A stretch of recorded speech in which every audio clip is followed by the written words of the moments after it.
अज्ञानतिमिरान्धस्य ज्ञानञ्जनशलाकया चक्षुरुन्मिलितं येन तस्मै श्रीगुरुवे नमः। श्रीचैतन्यमनोभीष्टं स्थापितं येन भूतले स्वयं रूपः कदा मह्यं ददाति स्वपदान्तिकं। वन्देऽहं श्रीगुरौ श्रीयुतापदकमलं श्रीगुरून् वैष्णवांश्च श्रीरूपं साग्रजातं सहगणरघुनाथान्वितं तं सजीवं साद्वैतं सावधूतं परिजनसहितं कृष्णचैतन्यदेवं श्रीराधाकृष्णपादान् सहगणललिता श्रीविशाखान्वितांश्च। हे कृष्ण करुणा सिंधु दीनबंधु जगत्पते गोपेश गोपिका कांत राधा कांत नमस्तुते। तप्त कांचन गौरांगी राधे वृंदावनेश्वरी वृषभानुसुते देवी प्रणमामि हरिप्रिये। वाञ्छाकल्पतरुभ्यश्च कृपा सिन्धुभ्यः च पतितानां पावनेभ्यो वैष्णवेभ्यो नमो नमः। जय श्री कृष्ण चैतन्य प्रभु नित्यानंद श्री अद्वैत गदाधर शिवासादि गौर भक्तवृंद। हरे कृष्णा कृष्ण कृष्णा हरे हरे, हरे राम राम राम हरे हरे। नमो विष्णुपादाय कृष्ण प्रेष्ठाय भूतले श्रीमते भक्ति वेदांत स्वामिन्निति नामिने। नमस्ते सारस्वते देवे गौरवाणी प्रचारिणे निर्विशेष शून्यवादी पाश्चात्य देश तारिणे।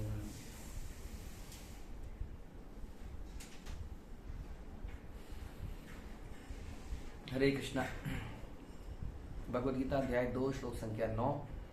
संजय उवाच एवमुक्त्वा ऋषिकेशं गुणाकेशः परन्तपः नायोत्स्य इति गोविन्दमुक्त्वा तूष्णीं बभूव। संजय ने कहा, इस प्रकार कहने के बाद शत्रुओं का दमन करने वाला अर्जुन कृष्ण से बोला, हे गोविंद, मैं युद्ध नहीं करूंगा, और चुप हो गया। तो इस श्लोक में कुछ महत्वपूर्ण शब्दों को बोला गया है, नामों को बोला गया है। जैसे कि भगवान का नाम पहले ऋषिकेशम, हम सुन ही रहे हैं कुछ समय से कि अर्जुन बड़ा व्यथित है, बड़ा दुखी है, बड़ा परेशान है, उसकी इंद्रियां एक तरह से असंतुष्ट हैं, स्ट्रेस है, डिप्रेशन है।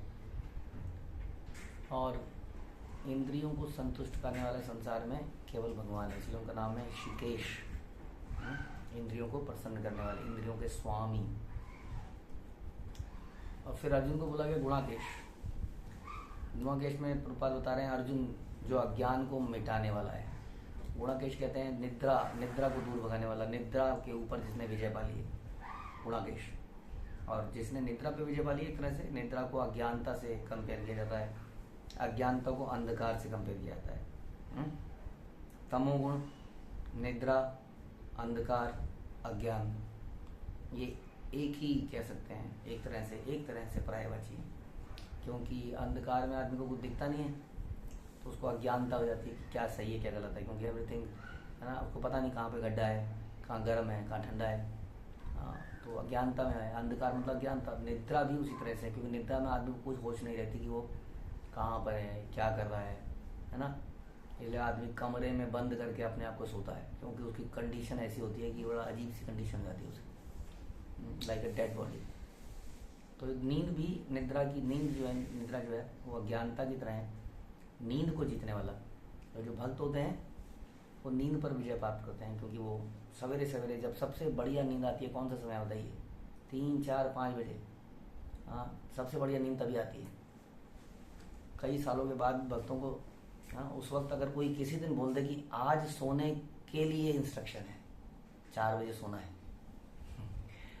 तो सब लोग दिवाली मनाएंगे, बहुत अच्छी नींद आती है। लेकिन भक्त लोग उस वक्त भगवान की प्रसन्नता के लिए निद्रा को त्याग के उठ जाते हैं। विभावरी शेष आलोक प्रवेश, निद्रा छाड़ी उठ जीव। तो इस प्रकार से निद्रा पर जीत प्राप्त करने वाले भगवान के भक्त, और उसमें बहुत बड़ा भक्त अर्जुन, जिसने निद्रा पर विजय प्राप्त करी या उसने अज्ञानता पर विजय प्राप्त करी। तो कहने का मतलब है कि अर्जुन कोई साधारण व्यक्ति नहीं है। यहाँ सुनने से तो लगता है कि अर्जुन इज सेइंग कि मैं युद्ध नहीं लड़ूंगा। ऐसा लगता है कि इतना समझाने के बाद भी, इतना तो समझाया नहीं, वैसे भी भगवान ने थोड़ा सा ही बोला है, लेकिन अर्जुन ऐसा क्यों बोल रहा है?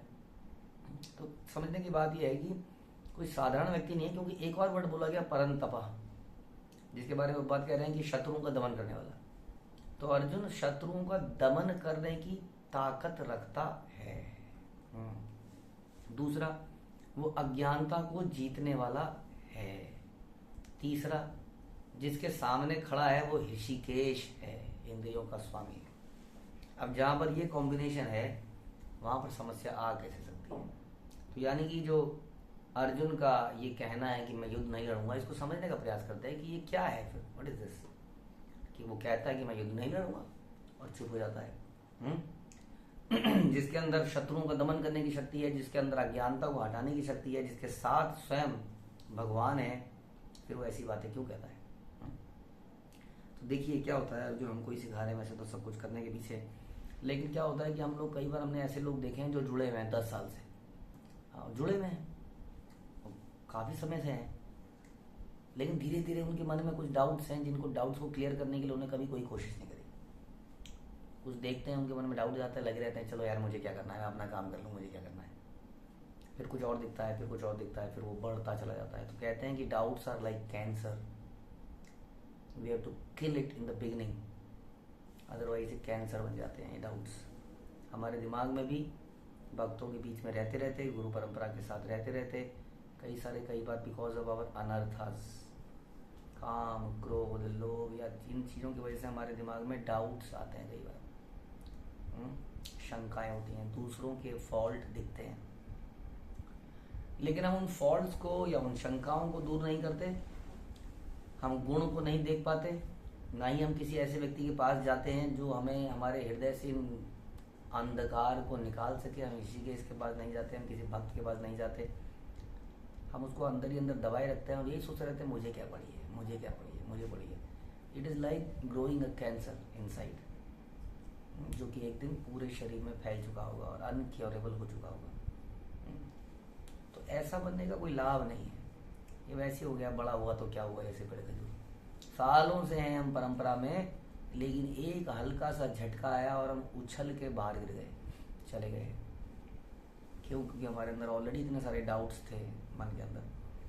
तो Arjun is better person, very honest, ईमानदार व्यक्ति, बाकी क्वालिटीज के साथ साथ बहुत ही ईमानदार व्यक्ति, जो कि कह रहा है कि मेरे को ये सारे डाउट्स हैं, मैं कैसे युद्ध लड़ूं बताइए।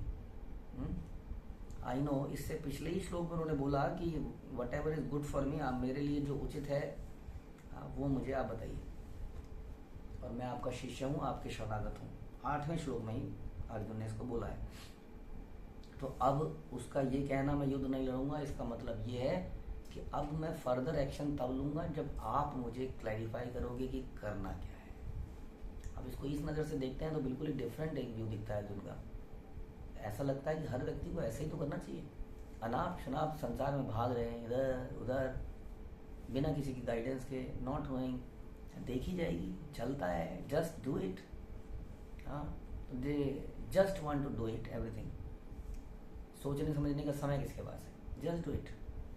हाँ, तो इससे बेहतर क्या ये नहीं होगा कि हर चीज़ में पहले हम आशीर्वाद ले लें, डायरेक्शन ले लें, उसके बाद करें। तो Arjun wants to do that. उन्होंने बहुत सारे लॉजिक दिए, these logics are like doubts जो उनके हृदय में है, जो कि बिकॉज ऑफ मल्टीपल जगह से श्रवण करने के कारण हम कंफ्यूज हो जाते हैं। यही समस्या है। आज की डेट में हम बहुत सारे YouTube channels and TV channels देखते हैं जहाँ पर हम आध्यात्मिकता की खोज करते हैं, बट आध्यात्मिकता की खोज करने का ये सही तरीका नहीं है।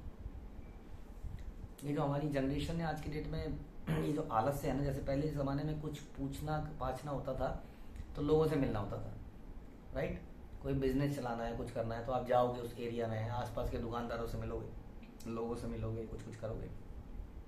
तो टेक्नोलॉजी के फ़ायदे भी हैं, नुकसान भी हैं।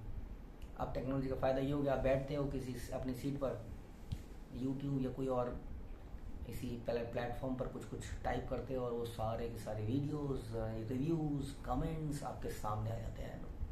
तो आदमी सोचता है रिसर्च करने का यही तरीका है, इसी प्रकार से मैं आध्यात्मिकता का भी रिसर्च कर सकता हूँ। मैं सबकी बात बैठे बैठे सुन सकता हूँ और मैं डिसाइड कर सकता हूँ कि क्या करना है। बट आध्यात्मिक ज्ञान को प्रभुपाद ने हमें बताया कि ये डिसेंडिंग ऑर्डर में आता है या असेंडिंग ऑर्डर में नहीं आता। असेंडिंग ऑर्डर का मतलब है रिसर्च एंड एनालिसिस के द्वारा हम ऊपर उठते हैं, धीरे धीरे हम खोदते जाते हैं ऊपर उठते हैं, असेंडिंग ऑर्डर। बट स्पिरिचुअल ज्ञान डिसेंडिंग ऑर्डर में आता है। इसका मतलब ये गुरु से शिष्य के पास उतरता है, उसके हृदय में ये शिष्य के रिसर्च से नहीं उतरता, ये शिष्य की शरणागति से गुरु द्वारा बोला जाता है और शिष्य उसको हृदय में धारण करता है, और फिर शिष्य से उसके फर्दर शिष्य के हृदय में जाता है, उसके फर्दर शिष्य के हृदय में जाता है। तो इसको डिसेंडिंग ऑर्डर कहते हैं। आई थिंक आरोह और अवरोह, आई बिलीव अवरोह ऑर्डर हो गया, डिसेंडिंग। तो इस प्रकार से ये ज्ञान इस प्रकार से आता है। तो कई बार हम बोलते हैं कि हमें थोड़ा सा कुछ, जैसे कोई इंस्ट्रक्शन दी जा रही है, कोई काम सेवा बताई जा रही है, तो हम सेंटेंस पूरा होने से पहले बोलते हैं अच्छा अच्छा अच्छा कर लेंगे। मतलब सुन तो लो पहले, करना क्या है। हाँ, जो सुनना है, श्रवण करना बड़ा इंपॉर्टेंट है लाइफ में। अक्सर हम अपने उतावलेपन के कारण कई बार इंस्ट्रक्शंस को भी डायरेक्टली ढंग से सुन नहीं पाते हैं कि क्या बोला गया। हम अटकलें लगा लेते हैं, हम आधे सेंटेंस से पूरे सेंटेंस पे पहुंचने का प्रयास करते हैं, जबकि बेहतर है कि इंस्ट्रक्शन को बड़े ही शांतिपूर्ण ढंग से लिया जाए, कंफर्म किया जाए आपका मतलब यही है ना, आप ये चाहते हैं ना। अब पूछने से हम डरते हैं लाइफ में, जैसे हम कहते हैं ना कि we should always ask are you happy with me. और जैसे कई बार अगर बोला जाए कि आपको अपने मैनेजर से पूछना चाहिए क्या आप मेरे से पसंद हैं, आदमी घबराता है ये प्रश्न पूछने में, क्योंकि तुझे पता है जैसे ही पूछेगा मैनेजर लाइन लगा देगा, तुम ये नहीं करते, तुम ये नहीं करते। बचता है वो इस प्रश्न से हमेशा, क्या आप मेरे से पसंद हैं। बाढ़ में जाए, हम नहीं पूछेंगे, हम अपना काम करेंगे। एक्चुअली में ये सही तरीका नहीं है, क्योंकि एक कंपनी की बात करें, we are there to work. हम सम कंपनी में एक मैनेजर के लिए काम करते हैं, और अदर देन कंपनी में हम किसी न किसी के लिए काम करते हैं। हम हो सकता है अपने माता पिता के लिए करते हैं, हो सकता है हम गुरु के लिए करते हैं, भगवान के लिए करते हैं। तो we should ask are you happy, ऐसे ही करना है ना, तब उस काम को करना चाहिए। That is called confirmation. तो अर्जुन उस स्थिति में है, वो कह रहा है कि मैं युद्ध नहीं करूंगा, और चुप हो जाता है। वो कहता है पहले मैं क्लैरिफिकेशन लूंगा कि करना क्या है, क्योंकि मैंने बहुत जगह से सुन लिया है, बहुत सारे विचार मेरे दिमाग में है, जैसे कि हम सब के अंदर हैं, बिकॉज ऑफ हमने किसी गुरु परंपरा को, किसी गुरु को शरणागत नहीं किया, जिसके यहाँ से सुन लिया। हर किसी का अपना मत है, हो सकता है सबके मत सही हो, हम कह नहीं सकते, सब रास्ते हैं, अलग अलग हैं कोई, लेकिन कलयुग का रास्ता है, कोई सतयुग का रास्ता है। रास्ता तो है, कोई मुश्किल है, जैसे रास्ता तो है, कोई बाइक का रास्ता है, कोई गाड़ी का रास्ता है, कोई बस का रास्ता है, रास्ते तो सारे हैं। कई बार गूगल मैप हमें बता देता है रास्ता, हम जाते हैं देखते हैं तो गाड़ी घुस ही नहीं सकती, वो तो बाइक का रास्ता था। हाँ, या वहाँ पर बस नहीं घुस सकती क्योंकि वो कार का रास्ता था, राइट। तो रास्ता तो है, बट क्या वो मेरे लिए उचित है, ये तो हमें कोई हमारा पर्सनल लेवल पे गुरु ही बता सकता है कि मेरे लिए उचित क्या है। जो अर्जुन पूछ चुके हैं, इसलिए बिना उतावलापन दिखाए, शांति से, धैर्य से वो आगे जानना चाहते हैं कि मुझे क्या करना है, इसलिए कहते हैं अभी मैं युद्ध नहीं लड़ूंगा, I will wait, otherwise Arjun is. Sanjay कह रहे हैं कि ये कौन है, ये परंद, ये तो अपने शत्रुओं का दमन करता है। तो धृतराष्ट्र के ऊपर बात कह रहे हैं, बड़ी प्रसन्नता हुई होगी कि अर्जुन ने बाण रख दिए, अब रखे नहीं है, ही इज सीकिंग क्लैरिफिकेशन। इसलिए संजय ने बोला ही इज गुणाकेश, इज परंतप, साधारण व्यक्ति नहीं है। वेट एंड वॉच, थोड़ी देर में देखेंगे कि वो कैसे अपने गुरु यानी कि कृष्ण के डायरेक्शन में बाण चलाता है। हरे कृष्ण। श्री प्रभुपाद की जय, भगवद गीता की जय।